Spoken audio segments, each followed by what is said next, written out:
ഇറാനും ഇസ്രായേലും തമ്മിലുള്ള സംഘർഷം കടുക്കുന്നതായി റിപ്പോർട്ട്. ടെഹ്റാനിൽ ആക്രമണം ശക്തമാക്കിയിരിക്കുകയാണ് ഇസ്രായേൽ ആക്രമണത്തിൽ ഇറാനിൽ 45 പേർ മരിച്ചു, 100-ലേറെ പേർക്ക് പരിക്കേറ്റു. ഇറാന്റെ മിസൈൽ ശേഖരണത്തിന്റെ 1/3 തകർത്തു എന്നാണ് ഇസ്രായേൽ സൈന്യം അവകാശപ്പെടുന്നത്. അതേസമയം ഇസ്രായേലി നഗരങ്ങളിലേക്ക് ഇറാൻ ആക്രമണം നടത്തുന്നുണ്ട്. ഹൈഫയും ടെല്ലവീവും ഉൾപ്പെടെയുള്ള നഗരങ്ങളെ ലക്ഷ്യമിട്ട് ഇറാൻ മിസൈൽ ആക്രമണം നടത്തി. ഇതുവരെ 21 പേർ മരിച്ചതായും നിരവധി ആളുകൾക്ക് പരിക്കേറ്റതായും ഇസ്രായേൽ വ്യക്തമാക്കുന്നു. അതിനിടെ ഇറാന്റെ ദേശീയ മാധ്യമം ആക്രമിച്ചതിന് പിന്നാലെ ഇസ്രായേലിന് മുന്നറിയിപ്പുമായി തുർക്കി പ്രസിഡന്റ് റജബ് തായിബ് എർദോഗാൻ രംഗത്തെത്തി.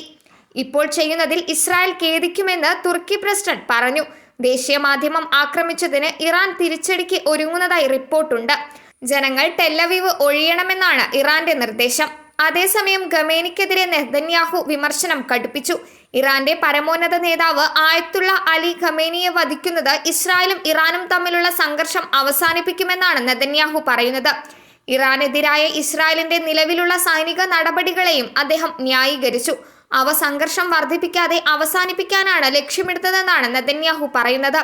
ഇറാന്റെ പരമോന്നത നേതാവ് ആയത്തുള്ള അലി ഖമേനിയെ വധിക്കാൻ ഇസ്രായേൽ തീരുമാനിച്ചെങ്കിലും അമേരിക്ക തടയുകയായിരുന്നുവെന്നുള്ള റിപ്പോർട്ടുകൾ കഴിഞ്ഞ ദിവസം വന്നിരുന്നു. ഇറാനുകാർ അമേരിക്കക്കാരെ ആരെയും കൊന്നില്ലല്ലോ, അവരത് ചെയ്യും വരെ രാഷ്ട്രീയ നേതൃത്വത്തെ ഉന്നം വയ്ക്കുന്ന വിഷയം നാം സംസാരിക്കാൻ പോകുന്നില്ല എന്ന് ട്രംപ് നിലപാടെടുത്തുവെന്നാണ് 2 US ഉദ്യോഗസ്ഥരെ ഉദ്ധരിച്ച് വാർത്താ ഏജൻസിയായ റോയിട്ടേഴ്സ് റിപ്പോർട്ട് ചെയ്തത്. News desk മലയാളാക്ഷരം.